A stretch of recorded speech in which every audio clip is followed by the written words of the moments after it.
We are at the historic 1886 Crescent Hotel. We are in the morgue. And who do I have with me? Aaron. Melissa. And what do you guys do here? Tour guides. Yeah, Tour guides. Tour guides for the Crescent Hotel. Okay. Aaron, how long have you been here? It's about 6.5 years now. Okay. Melissa? About 2.5. Cool. All right. And I'm assuming you both like your jobs? No. Yes. No? Just kidding. I love my job here. It's actually, I've been fascinated with this place for many, many years. Way before I ever started working here. I worked at a job downtown and then uptown, and sometimes after work I'd come up here, and that was before the Sky Bar was put in. And so they still had that open balcony back there. And I would just go out there and it was peaceful. I don't know. I just felt safe here. Melissa? Peaceful. Was coming here about 3 years before I came to work here. Simply because, first time I walked in here, I felt like I was at home. And the energy was just, I just felt attracted to the place. So obviously you both know that the history of the hotel includes that it's America's most haunted hotel. It's haunted, right? Yes. So was that an issue for either one of you? No. No?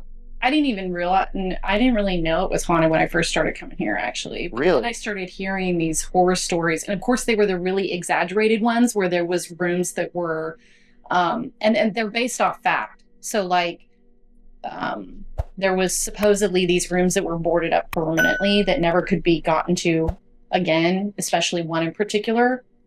And I know Jack mentioned that they had to close up rooms and nobody was allowed to be in there for a long time, but that's because they were inhabitable. But they did eventually open them up.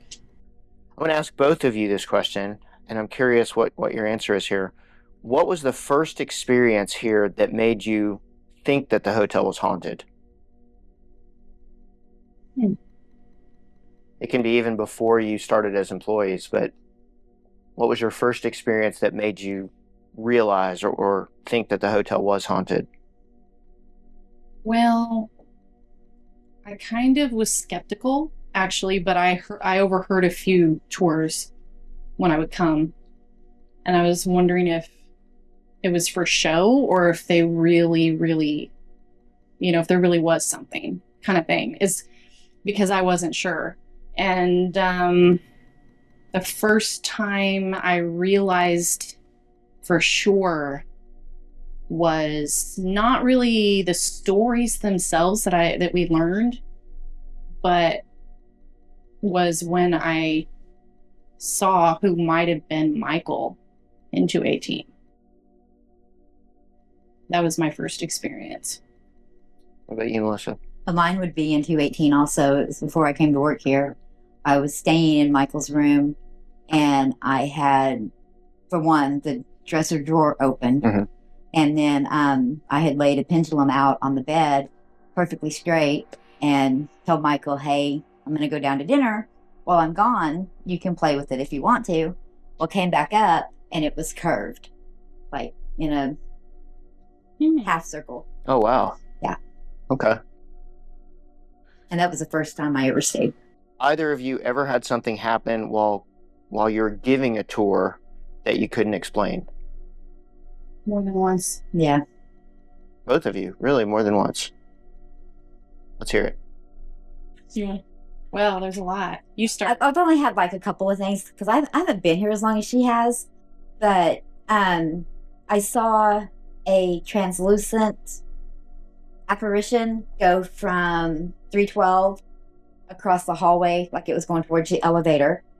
And then I was in front of Michael's room one night giving a tour, and I had said how he had whistled at the girl down below, and me and everybody in my tour heard somebody whistle. Oh. So, yeah. Okay. And you couldn't explain that? It wasn't maybe another guest in a different room, or? I mean, we're standing, it sounded like, where the housekeeping closet is right there? Mm-hmm. It sounded like it came out of that closet, and there was nobody in there. I checked it. There was nobody in the closet. Oh, okay. Yeah, because I would have checked it too. Because sometimes people go in there. Yeah. So it's usually staff because it's a walk-in closet. Mm-hmm. Yeah. And the cats have been in there too. Jasper used to love to be in there. And some of the first year or two that I worked there, once in a while he'd pop out because the door would be gapped, and he'd open it and scare the entire door because the door would start creaking open. I bet that would And then a cat would come out. And it would be Jasper. And there was another time I was doing a tour in front of Michael's room. And this was actually kind of cool. I was doing the tour. I had 2 tours that night. And I was doing the first tour. And the people staying in that room came up. And they're like, dang it, we wanted to be in the room when you were doing the tour. We were going to knock on the door and scare you. And I kind of laughed, and went on my way. Well, on my second tour, we get back there. And I hear knocking on that door. So I'm like, okay, well, they're in there. We moved from there down to Dr. Ellis's office. They're coming up the staircase. Oh. And I'm like, is there anybody else staying in your room with you? And they're like, no, it's just us. I'm like, do you have a dog in there? And they're like, no. But somebody was knocking, knocking on the inside of that door. Oh, wow. That reminds me once when I was in front of Suite 101 with a tour, and the doorknob started, going up and down and rattling. And I just glanced at it and thought, oh, somebody's trying to figure out how to get out, because half the time people are having trouble getting in and out of their rooms, trying to figure all that out. And so I just kept talking. And then this guy on my tour went, what? And he got so mad looking. He's like, who's in our room? And then I realized the people staying in the room were on my tour. And so he unlocked it and flung that door open. And nobody was in there. And I mean, some people followed him in there. I had to get people out because we're not allowed to let people in the room. But yeah, nobody was in the room. And he got really concerned about it. But it was very, very noticeable. It was very loud. Everybody saw it. And so it was quite crazy. Because we realized something was obviously there that wasn't, you couldn't see. I think I know the answer to this one, but I'm going to ask anyways. What room do either of you think is the most haunted here? What is the most active room or the most haunted room? I think I already know, Erin, yours probably. Well, Michael's has been the most active on my tours. And for me, but I don't know. Melissa? I'm probably going to say the morgue. And the only reason I say that is because I do the paranormal investigations. Mm-hmm. And I spend more time down here with my equipment. What's the most, when you're doing tours, regardless of what room, what is the most common thing that people report to you, like during the tours? Catching stuff in the pictures. The what? Catching stuff in the pictures. Like catching faces in pictures, mm-hmm. or in the mirrors. Seeing orbs. Erin, what about you? The most commonly reported things to you during your tours? Feeling sick, feeling weird, having a headache, just strange atmosphere, energy. Most of the, I think that's what I've had the most common happen is I have at least one person. Usually, I mean, it's rare for me to not have a person on my tour tell me they felt really weird or sick. From one area or just the general hotel? Actually, a lot of people think it would have to do with the third floor. But no, actually, they have felt that way when they first arrived, or just even the second floor in the morgue area down here. Have you ever had some? I've had 3 people faint on the second floor. Okay, same spot. Yeah, the same spot over the years. Is it right off the stairs where in that same area? I was going to ask you if you've ever had that happen. And another lady almost fainted there. I had a lady, the last time somebody fainted was a woman who has never fainted before in her life. She was really embarrassed because she's a nurse. And she was like, she just felt like it was offensive to her that she had done that because she didn't even recognize the signs or anything. And it happened twice. She fainted twice. She thought she was fine and she wasn't. And it made her mad, the second time around. And both times she couldn't remember. Like she had no idea it happened until it was over, which is what really freaked her out. And that actually happened with another person that fainted.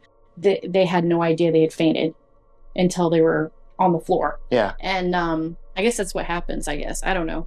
But right before this woman fainted the first time, a woman was standing next to her with her husband, and she left. She went down the back stairway. So I thought she was going to the bathroom, because that's a lot of times when people do a bathroom break if they can't make it to the lobby first.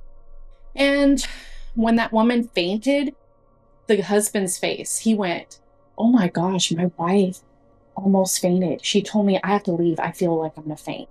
So she left, and then the woman fainted like within minutes after she left.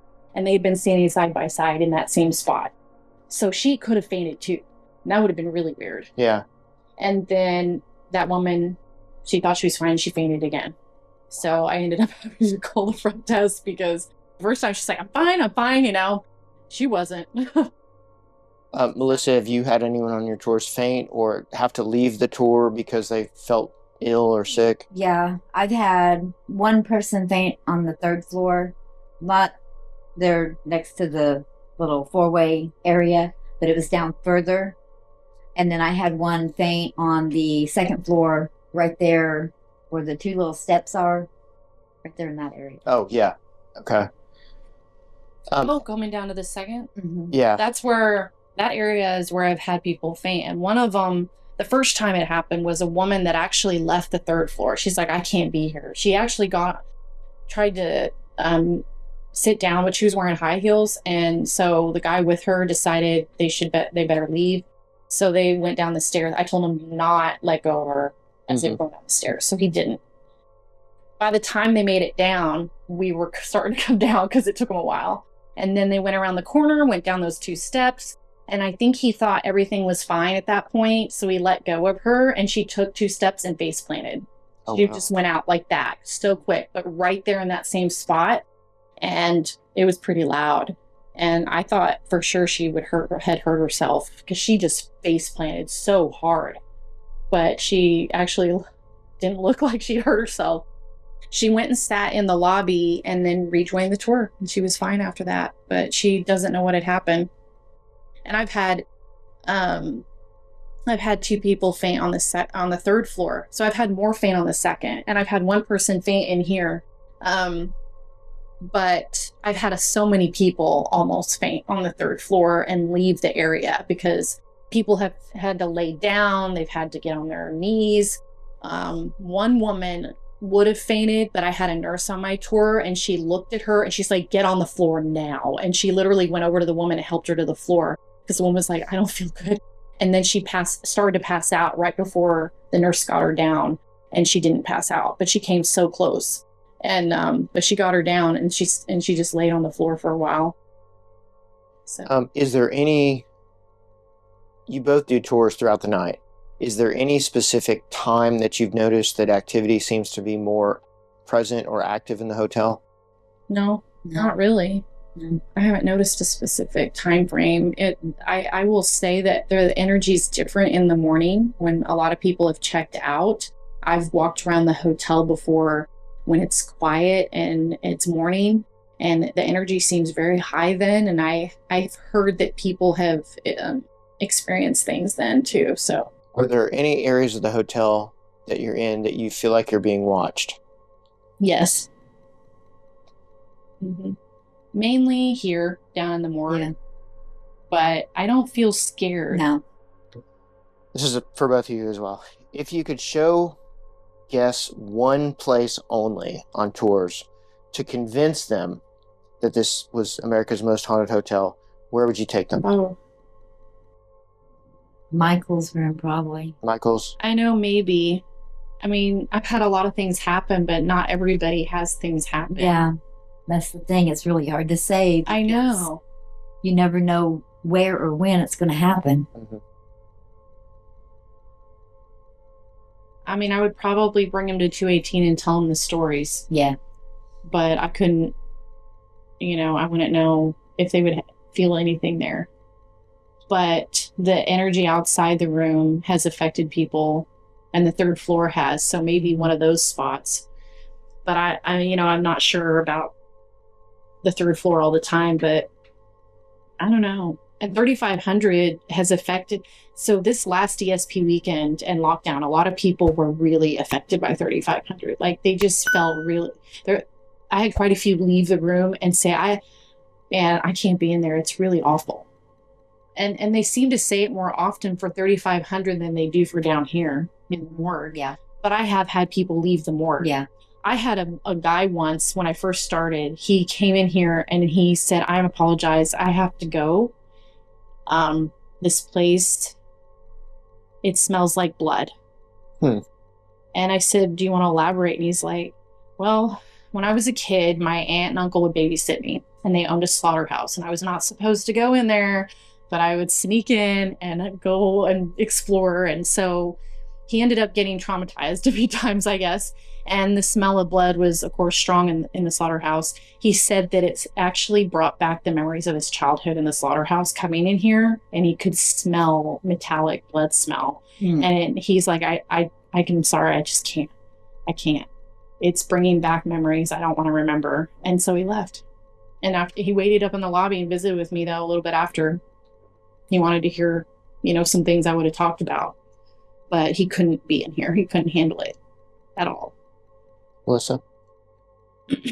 Just Michael's room. Same. Yeah. That's interesting that you didn't say the morgue. I would have thought the morgue. Okay. All right, last question.